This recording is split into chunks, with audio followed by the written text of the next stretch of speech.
Hello, how you doing, everybody? Welcome to my channel. This is You Too Can Be Great. So,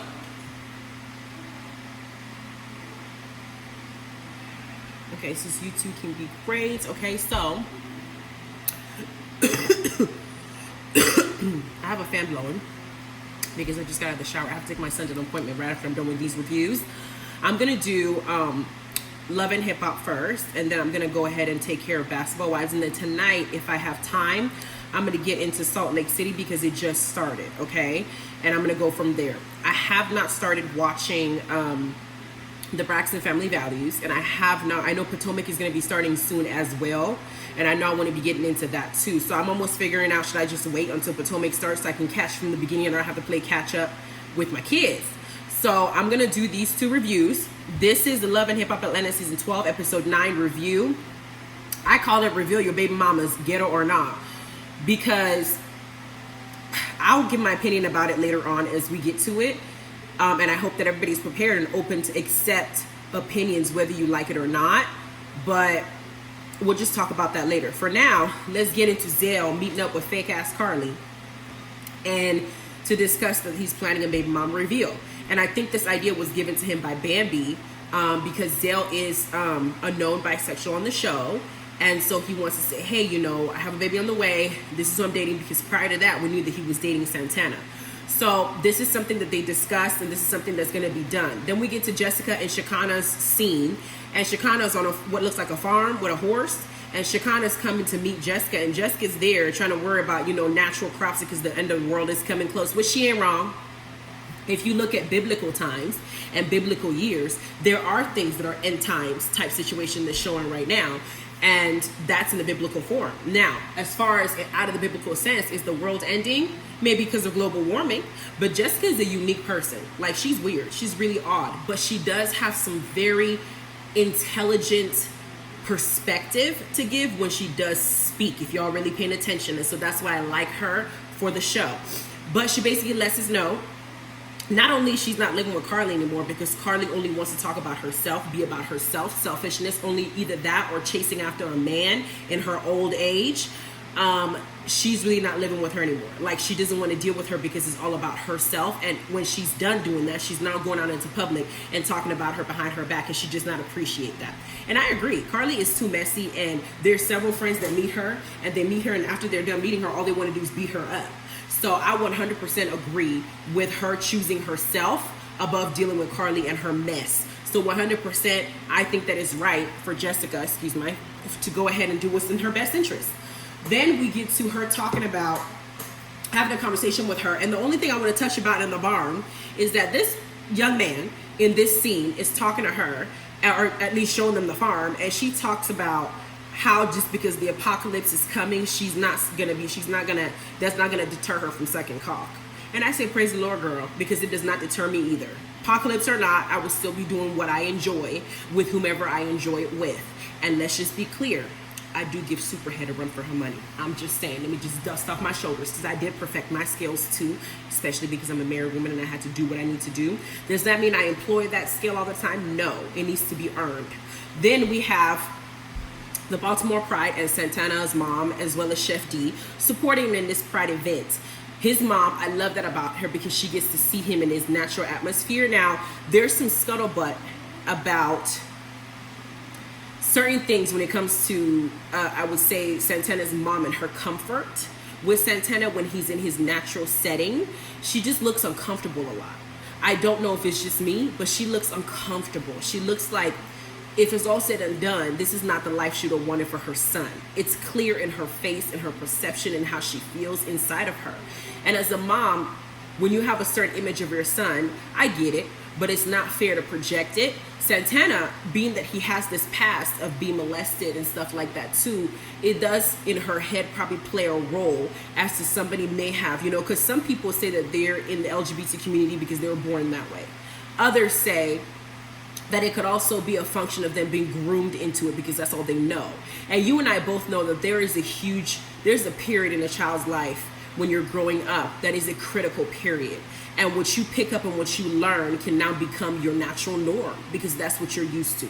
If you expose a child as early as 4 or 5, 6, 7 years old to sexual acts they can become hypersexual, and there are things that they can do in their life because your brain is still forming.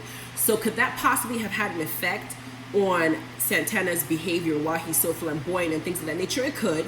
But there are also people in the LGBT community that are also flamboyant. Does that mean that every single one of them were molested or went through the same experience? No. But I'm just saying, for some, that might be what she's believing. But for me, let me know if I'm wrong. Even though she loves her son and she's trying to be better for him, I get a sense of discomfort every time she sees him on the screen talking about who he is and around certain people. She just looks uncomfortable. Even though she's proud of him, she looks uncomfortable. Then again, I don't know her. Okay, I don't know her from a can of paint, so please don't take my word for it. Then we get to, and the Pride event, which he did good in his performance. Chef D was there to support him, the guy that he's always in the, we don't know what we're doing. Then all hell breaks loose. Somebody sprayed bear mace everywhere, terminating the event when he's on his last song. And you can see that he also has a huge following based on that. But I wonder if the following is just because of his music, because his character, I'm still not comfortable with. Then we have Jock and a couple guys. Khaotic, Kirk, and DC's all meeting up. They had this In the City magazine cover for fathers, and they're all fathers except for Khaotic. So they all show up to meet up and have this little kumbaya moment. And Kirk now brings this "let me cover my ass" story in this men event, even though they weren't buying what he was selling and what he was putting out. He said, "I have baby mama drama with Jasmine." And they're all looking at him like, why would you have baby mama drama with her? As it said, Rasheeda already knows about, excuse me, fix my camera.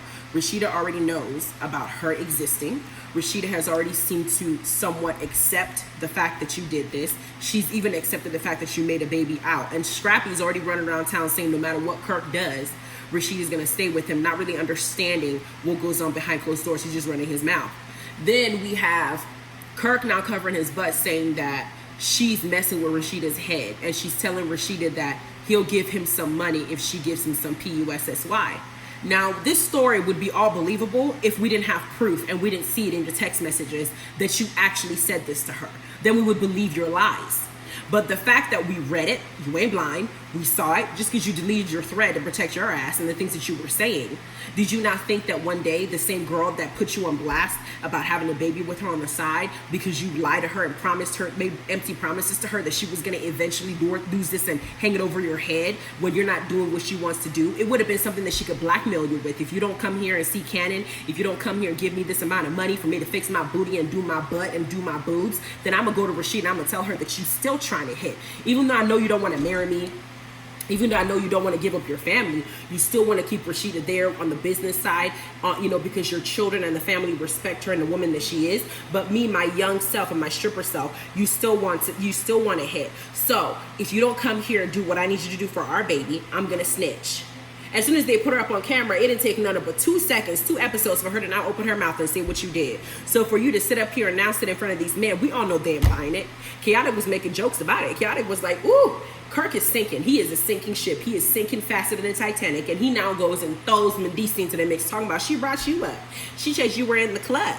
She said you were sitting there. And he did that to deflect because he wanted to say that Jasmine is all around messy. Is she messy? Yes. But is she lying about you? No. And nobody's buying it. Did y'all see how close Scrappy was listening to him as he speak? You would think he was listening to the word of God in church. The way he was so tuned in, his neck and everything was just like he was ready to hear and absorb everything so he can run back to Bambi and say, look, Kirk did it again and Rasheeda didn't leave him, so why'd you leave me? That's what he's going to say, because y'all know that man is bitter after ruining his marriage. No man on this earth has ever ruined a marriage from infidelity and has ever recovered mentally, because you can't go around and tell people that she did something to you so horrific. You can make her seem like she's a bad guy. You can make her seem like she's selfish. But the question in people's mind now goes, well, if she was all that, why'd you stay with her? Why you're not only breaking up with her when you got caught messed up, now you want to make her look bad. There's always a point of deflection instead of, reflection and accountability. But he's sitting up here, he's taking in all the tea because he's going to run right back to Bambi and text her, see, Rasheeda still ain't left him. All she did was kick him out the house, because that's what he's saying. I'm out the house now. And Mendici's looking at him like, why'd you delete the thread? because that makes you look guilty. And in other words, you ain't talking to me like a stupid person. I didn't cheated too before. And the only reason I deleted messages because I didn't want the person that I didn't want to find out. I either deleted the messages or I put a different person's name on it to make it seem like it's a dude, or I didn't put a name at all. And the person will call and it'll just seem like it's a random number, like, spam or whatever, but you know exactly why you deleted that thread. He went on the confessional and said, if I don't want to see that person's name on my line, boy, shut up.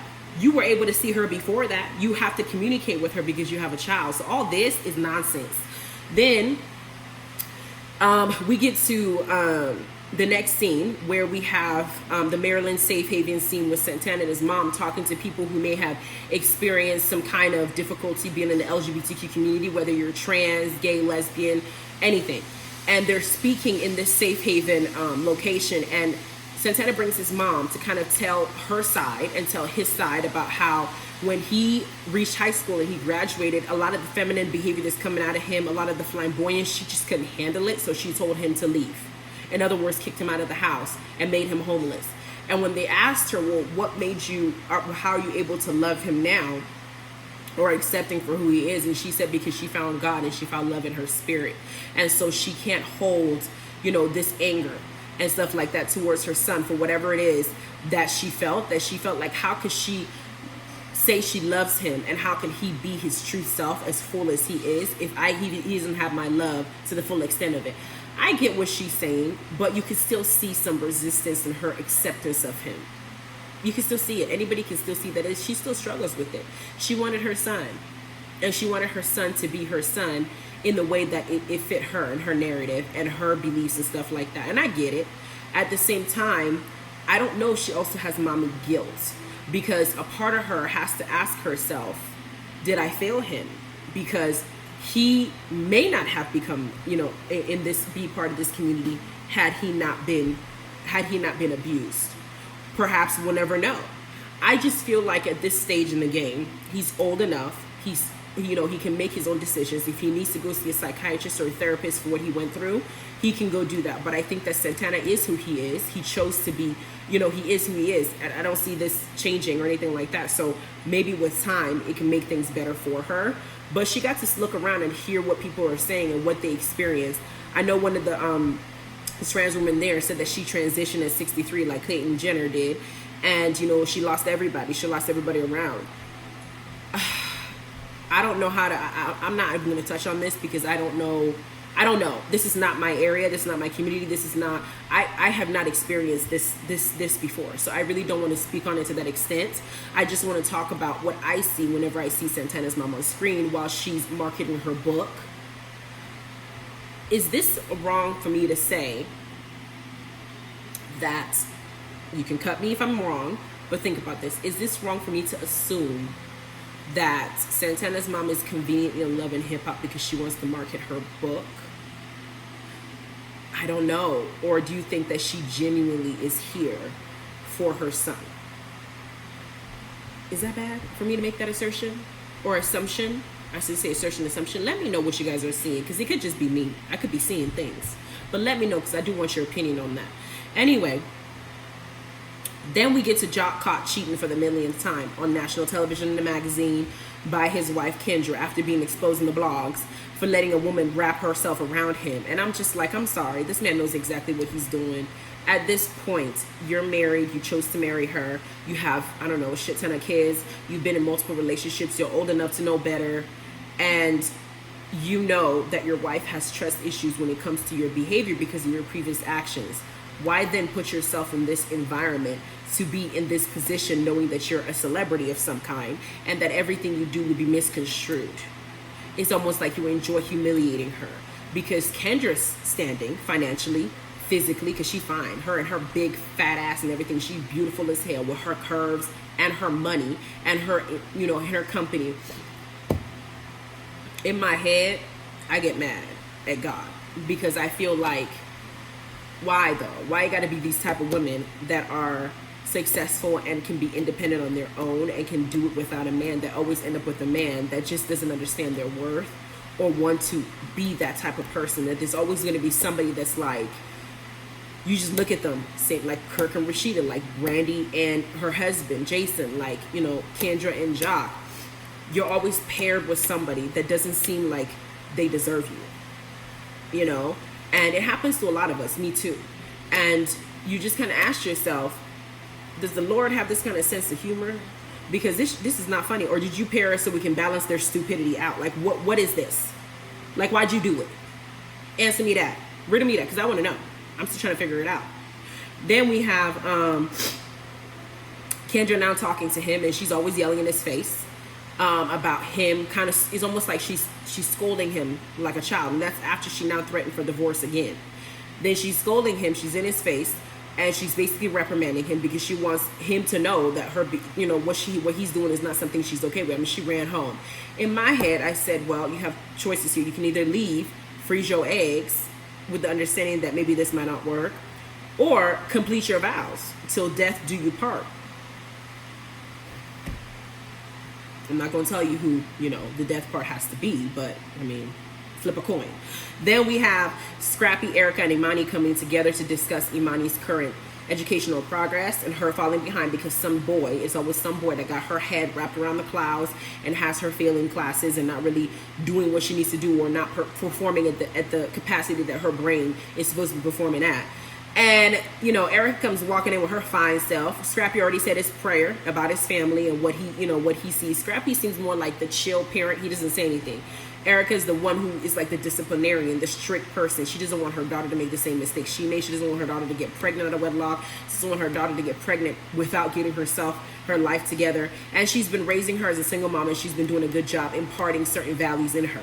And she's sitting up here saying that I'm not a dictator. I'm a mom-tator. I just want the best for my child. And I don't care if you're mad at me. I don't care if you hate me. I don't care if you think I'm the biggest witch in the world. I will do what is in your best interest because I know better.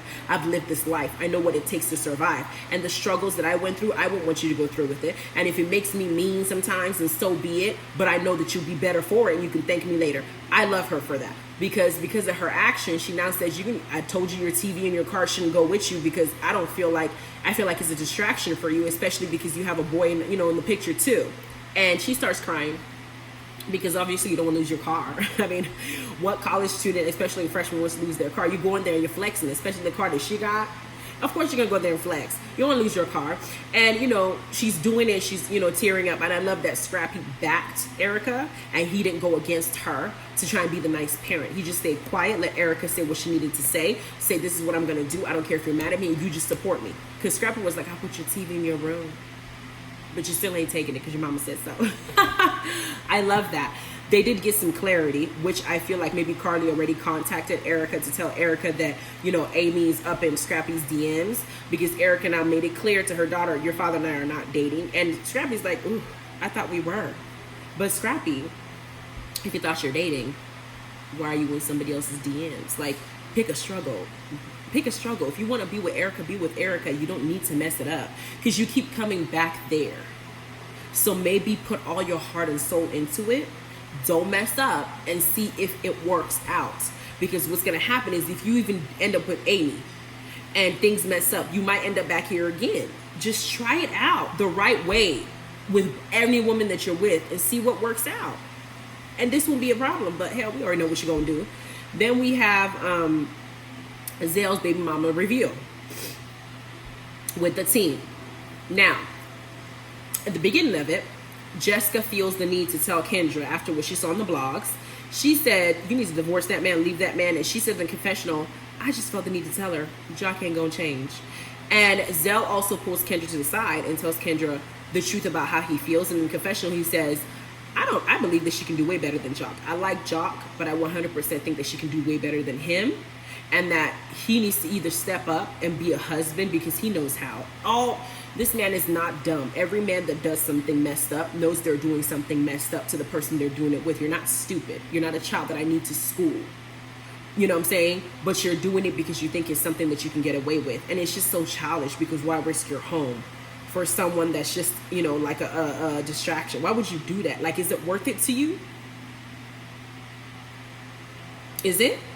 Why do all this? I don't know if you're just somebody that just likes being punished or you just like drama. Why put yourself through here? So you got two people, and I believe that Kendra is 100% 100% better than Jock. Not necessarily because she doesn't have any kids or because she's beautiful, because she has her own, or she has company and she's rich and she has money. No, just off of her mentality. And that however many times that Jock has disrespected her time and time again, she has yet to reciprocate as loudly as he did. Because a lot of men can't take what they dish out. Because suppose Kendra was in the blocks with another dude. Suppose Rasheeda was in the blogs and she had a baby with another man. Do you think that Kirk will stay with her? Do you think that he'd want this? It would make you look crazy, because you start thinking to yourself, is he better in bed than me? Is he treating her better than me? Is he doing this? Rasheeda cheated, but it wasn't as loud. We didn't see it on screen. You know what I'm saying? We didn't see it on screen. The same, I want you to take it on the chin that you want her to take. You need to make sure you're able to take it on the chin. So a lot of these men that do these things are not capable of taking what they dish out. And I'm almost feeling like y'all need to start doing it the same way, especially if it's as loud as this. Because why would you do that? Do you enjoy watching me through pain? Do you enjoy watching me hurt? So then I should enjoy you watching you hurt. So the ambulance comes, and it's Khaotic who fell apart in the bathroom, and Bambi thinks it's because her thick self. Khaotic in his funny self said, I feel like a lot of things are going to be revealed here other than this gender reveal. So I'm going to get myself out of here because I already know that something bad is going to happen, and he ain't lying, because Sierra and Karlie show up fashionably late, right? And then we have some of the girls come out pretending to be the baby mamas, and then Zell asked him a few questions about himself, and the person who knew him the most, Bree, was the person who turned around. He said, please reveal yourself. She turned around, and she's a very beautiful girl. Now Sierra clocked her and said, I know this girl, I know her, and her family don't play, so he better not mess with her. That means that she probably came from a good family, and she's not one to play with, because her family is not, you don't play with somebody like this. And Zell impregnated her. Now the problem where I wanted to say about unpopular opinion is that I don't think this baby mama reveal should be a thing. I don't think it should be a thing. I don't think that making somebody a baby mama is a good thing. I don't want to be harsh, and I know that there are a lot of wonderful baby mamas in this world that have raised wonderful children, and I will not take that away from them. But what I'm saying is the baby mamas always end up raising the children dolo, while the man who's not married, who's not committed to anything, he doesn't have anything to lose, will go and make another person a baby mama. The reason why marriage, I think, exists is to force somebody to commit to you. Yes, I know people cheat, and yes, I know they mess up and stuff like that, but commitment comes with you combining your finances. It comes with you living in a home. There's something to lose, even if you go out and fuck up. I'm not going to be in this house taking care of this baby myself. You would pay these damn bills. But a baby mama situation, a lot of times, whether you want to admit it or not, is the woman that gets the short end of the stick. Because we don't leave our babies when we're pissed off. We don't leave our babies when things go bad. No, there is no mother that I've ever met that no matter what happens to her with the man, she will always take her baby with her. That baby is tied to her hip. And if she tries to build a relationship with another person, in your head you're wondering who you're going to choose and if that person is going to do right by you and not hurt your child. So this whole baby mama thing, and with the way Zell's moving with Santana, I don't see him marrying her, and I don't want another generational curse. And I don't want a situation to where the baby gets hurt because now you brought a baby into a household that's two different households, going from house to house. We don't want to normalize this. So there's a lot of them out there, I know, but I don't want this to be a thing, especially with the black face on it, where we're the baby mamas, we're not the wives, and I don't think that that's okay. But contrary to that opinion, I do think that Bree seems like a beautiful person. And I'm sure that she'll be a great mom. I'm just saying, let's not make this baby mama reveal, like Bambi said, a thing. No. Then we have Bambi and Karlie showdown, because Zell was talking to Karlie in the corner, and Karlie came already with the mess. Prior to that, trying to say something like, "I hope that in 2 months' time, we don't find out that Zell's not the father." Why would you say that? Why would you say that? It's not your place to say something like that. Why would you even put that in the air? That you like, what is wrong with you, girl? Why would you do that? Karlie is so messy because she's so miserable, and she's not a happy person at all. So she comes into situations and creates problems. That's why Sierra almost beat her up a couple years ago on the show. Karlie needs to get her ass whooped. Then we have her and Bambi now coming face to face. And first the issue was, people are calling me because you need to pay for the gate that you broke. Then it went from there to, oh, now you're trying to sleep with my ex. Aren't you in love with the one you're with right now? Aren't you planning an IVF situation with the one you're with right now? Now you're worried about what Kai's doing. Not that I'm okay with Bambi sleeping with him, but we all know she didn't. The only person I wanted that dude was you, because that's who you would choose. Some messy dude, because here he is. And she was like, oh, he told me he smashed her. He's being messy like you, and you're believing it because you just want to come over here. But why are you even fighting over him when your man is there at home and you said that y'all are doing great? Are you guys doing great? Why are you fighting about another man that you left in the dust while you're engaged with somebody else, with your friend? Because Bambi would beat the hell out of Karlie. Karlie can't fight. Jocelyn wanted to beat her up. Everybody wants to beat her up. She's just so hittable with the messes that she creates. And Zell's so messy bringing them together for this nonsense. But Shekinah says to Karlie, yo, I also work with Kai and I ain't sleep with him. We all know he's a businessman. Then you got Jessica in the corner yelling, get the fuck out of here. Get Karlie's ass out of here, because Karlie always makes a mess of a situation and Jessica is starting to see her for who she is. And that's how the episode ends, is Bambi being accused of some shit she didn't do because she's dating Amy's ex. But from 10 plus years ago, that ain't nothing. Knock it off. But this is how it ends, and we're waiting for the next episode where Santana shows his true face again and shows his jealousy. Because obviously, even though Chef D's chasing after him and throwing himself at him, Santana then moved on and had a baby, and you're over here sitting up feeling some type of way, talking shit about it. Let's move on and let's get to the next review. Go ahead and check out Basketball Wives. Here we go.